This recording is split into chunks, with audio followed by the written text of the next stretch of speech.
afternoon po mga kababayan, ma'am sir. This is Jam the Filipino channel lang niya po lingkod. So today is January, February, April 3 ay 9, 2026. Nandito tayo sa Soler, Tambo, Paranaque, at dadalhin natin sa may ma'am sa may ano to? Newport Boulevard. RFID or cash type? Cash na. Meron naman po ang RFID. Hindi ko nga lang sure kung may balance pa. Pero meron pa yun. Ano lang naman yata yun? 45 lang. So, idagdag ko na lang. Opo, dagdag na lang po mamaya po.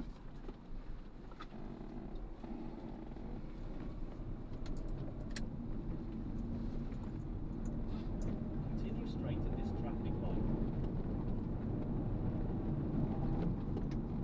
Continue for 800 meters, then turn right onto President Estado Magal Boulevard.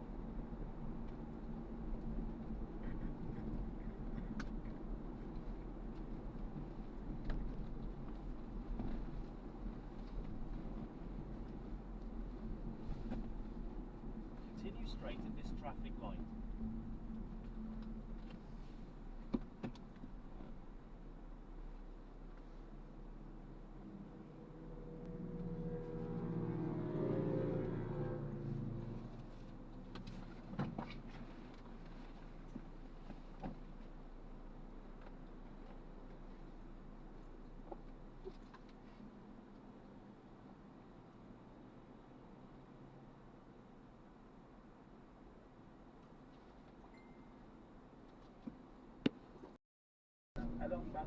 Alam mo itong technique dyan.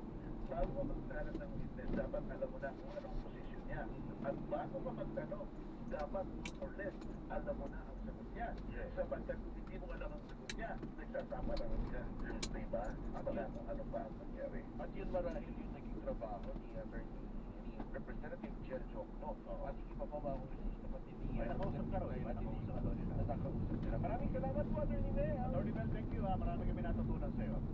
Maraming salamat sa sa ating mga taga-panahon sa kakapinig. Mabuhay po kayo lahat. Mabuhay po. Maraming pong salamat. Yan po si Attorney Mel Santa Maria, dati pong dean ng FAR, Eastern University Institute of Law. Teka lang, may report tayo bago tayo magpaalam, mga kuya. Ano ba yan? Pangulong Marcos Jr. inilatag ang mga detalye sa ipatutupad na service contracting program ng DOTR. Narito ang balitang kumpirmado, sigurado, atin ni Radyo Patrol, Christian Yosores. Come on, Christian. Willie, inilatag ni Pangulong Ferdinand Marcos Jr. ang mga detalye sa ipatutupad na service contracting program ng Department of Transportation simula sa April 15. Sa isang video statement ngayong hapon, sinabi ng Pangulo na napag-usapan sa kanilang meeting ng Uplift Committee noong Miyerkules ang pinakahuling development na nangyari sa Middle East, pati na ang mga hakbang ng pamahalaan para maigyan ang epekto nito sa ating bansa, lalong-lalo na sa patuloy na pagtaas ng presyo ng puso. Sa ilalim ng service contracting program, babayaran niya ang mga operator at driver ng mula 40 hanggang 100 piso kada kilometro bilang dagdag sa kanilang kita mula sa pamasahe. Para naman sa mga commuter, may hindi mababasa na 20% na diskwento sa pamasahe. Ayon kay Pangulong Marcos, ang mga ruta ay nakatuon lamang sa mga lugar na may koneksyon sa tren at pangunahing mga ruta ng bus para maging mas maayos, mabilis at maaasahan ang biyahe at ipatutupad sa buong bansa kung saan saklaw ang pinitukulang 10,000 PUV, 1,000 operator at aabot sa 15 milyong pasahero. Ang programa ay matutupad sa off-peak hours para masiguro ay masasakyan ang mga kababayan kahit hindi rush hour. Lahat naman ang sasali ng PUV ay may GPS monitoring para naman matiyak na aktual ang biyahe at maayos ang serbisyo. Dagdag si Pangulong Marcos, magpapatupad ngayon ng 10 pisong kada litro na bawas para sa diesel sa public diesel na may maximum na 150 liters kada litro sa loob ng 3 buwan. Isimulan niya ito sa NCR sa Luzanico, una sa Commonwealth at palalawak mo sa mga susunod na araw sa Quezon Avenue, Espanya, Capote, Bonetante Avenue, Rizal at Marcos Highway hanggang mapalawak sa buong bansa. Ayon kay Pangulong Marcos, ang naturang fuel subsidy ay patutupad lamang sa mga legitimong gasoline station na aprobado at pinimonitor ng Department of Energy para masiguro mapupunta ito sa tama at hindi maaabuso. Yan ang balitang kumpirmado. Sigurado, ito ang Radyo Patrol, Christian Yosores, CCFM. Maraming salamat, Christian Yosore. Paano? Bye na. Bye! Bye-bye. Bye-bye.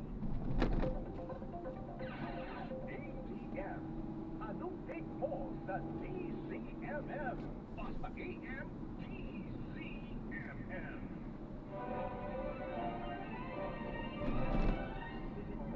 Panalo ang araw ng nagitigan. Unitain natin ang kapangyarihan ng mga sundalong Pilipino na nagsakripisyo at nagtiis ng buhay para sa ating kalayaan.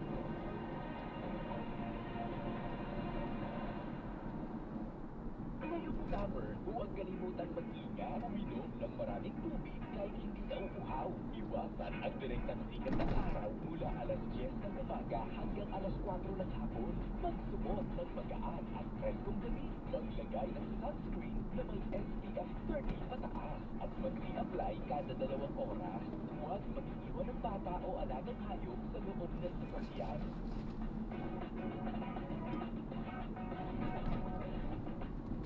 Mawalang galang na po. Babalikan sila para bumana with you. Respect. Pinakot ng baha dahil sa kaplat ng trapan na kaya. Recharge Darian. Ito ang fight of corruption. It's medical. Carlos Flores. Eh, bakit marami pang nag-retire kasi sila sa Leave Marcones. Seryoso, pero at yung pagkino na nila. Wala. Kaya baklang tayo. Ang pagkakong kapag-ulang sa Pinaga. Ano ginagawa ko sa mangyari na may kasalanan?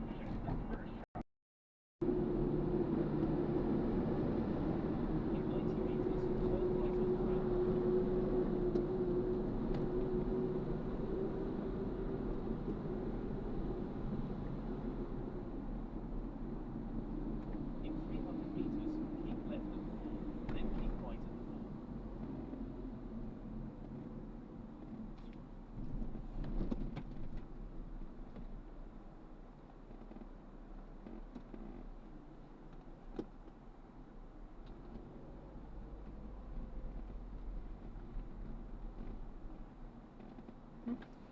Hindi na umakyat. Wala na nga yan. Ito, may bari ako. Ito po.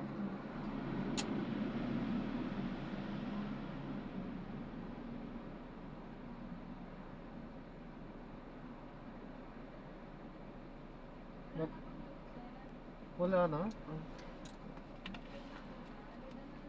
Sige po, ito, 100 lang po. Muna. Walang... Opo. Mamaya na lang po yung ano.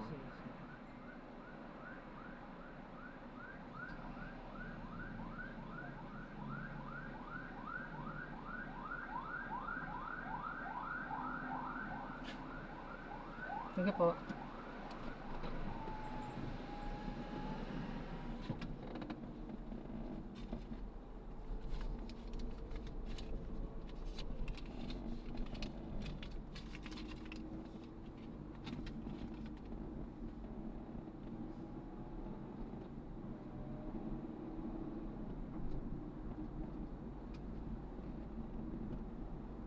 In 100 meters, keep left at 4.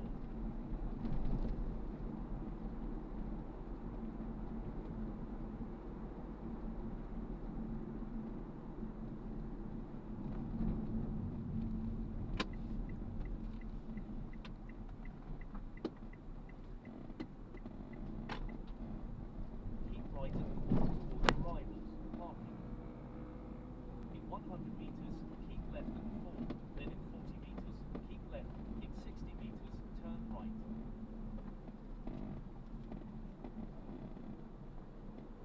In 200 meters, make a slight left, then in 80 meters, turn left.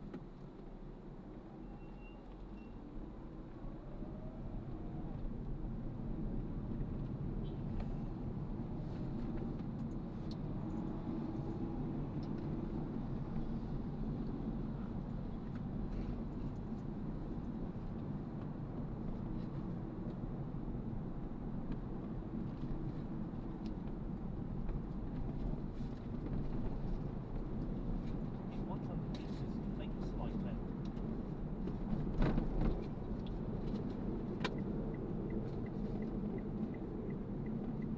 Alam. Mali yung pasok ng Joyride. Munti na. Kamon. Buti na lang, ano. Munti na lang, hindi mo bilis. Sa Kabuti walang Tsaka, enforcer. Walang pulis, ano? Oo. Opo, wala na nga kita, mahuli pa.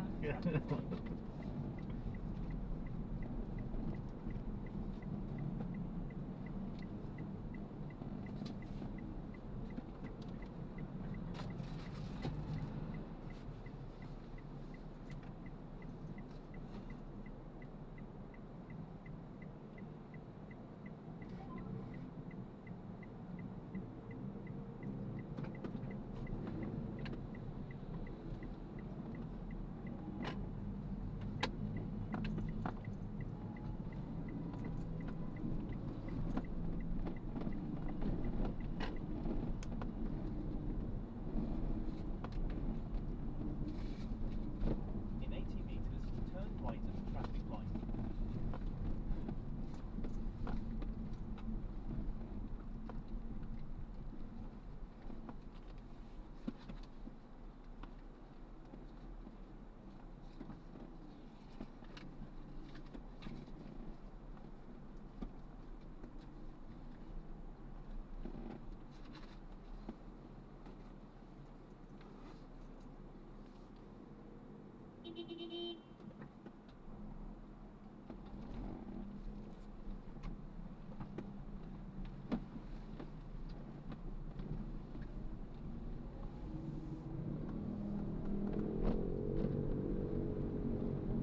Continue for 500 meters, then make a left U-turn to stay on Newport Boulevard.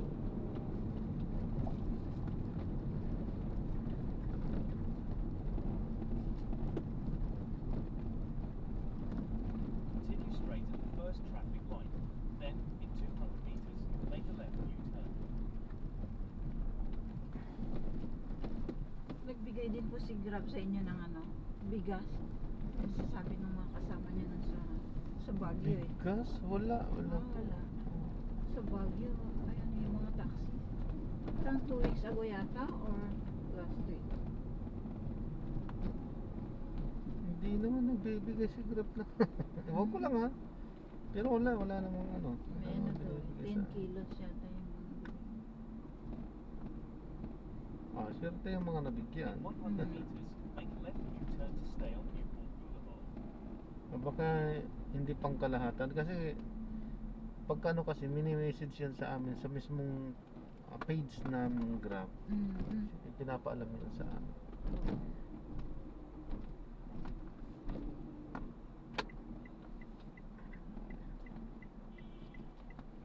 Ang dami rin. In 80 Kasi meters, make a left Mhm. U-turn. Oh, sabi.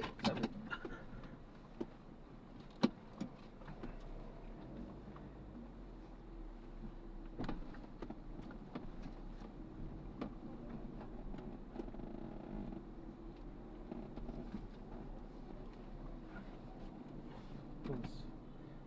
Bali 277. 277. Okay na po. Okay na po. Ay, salamat po. God bless. Ay, ang laki naman, ma'am. Salamat po, God bless po. Uy, ang laki, Uh, 80, 120. Ang take po. Ayos to. Ayos. Bait ni ma'am. Nanalo siguro. Ayos. Maraming salamat sa panonood. Hanggang sa uli po. Ingat po at God bless. Paalam po muna pansamantala. Tayo ay gagawa na ng ibang video sa ating susunod na misyon. Hello po. Hello. Which side are you at? You don't need to turn. Which side? Ayan. Which side are you? Kita nyo ako? Which side are you at? Ha? You don't need to turn. Wait. Okay. Yeah, okay. 2230. Yes. Oh, okay. Okay.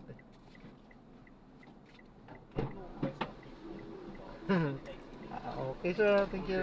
Skyway na lang. Sir Jimmy, ha? Yes. You like Okada? No, that's Arriving in 17 minutes at 5:57 p.m. This route is closed. There is also a casino, right? Yeah. But much better if you will Lane, then in 100 meters, turn right at the traffic light.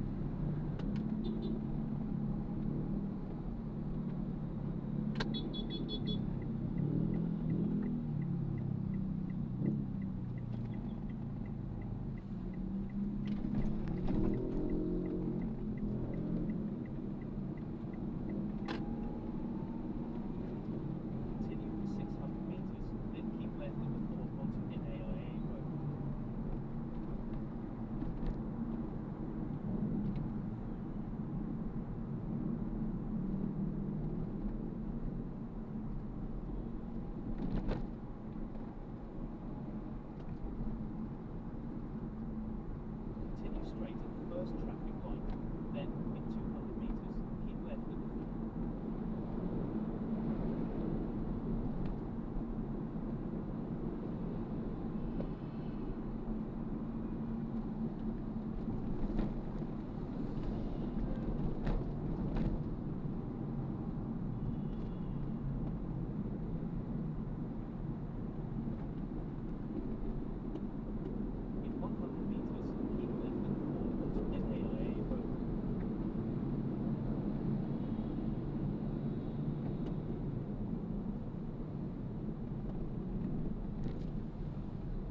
Drop na natin sila back to back. From there sa pinag-dropan natin ay nakakuha tayo. Dinala natin dito yan sa may Okada. Okay, so yan, maraming salamat po sa panonood hanggang sa muli. Ingat po at God bless. Tatapusin na natin yan at gagawa na po natin ng ibang video itong ating mga susunod na mission. Paalam po muna pansamantala. This is Jam, the Filipino Channel, ang inyo pong lingkod. Paalam po muna pansamantala po.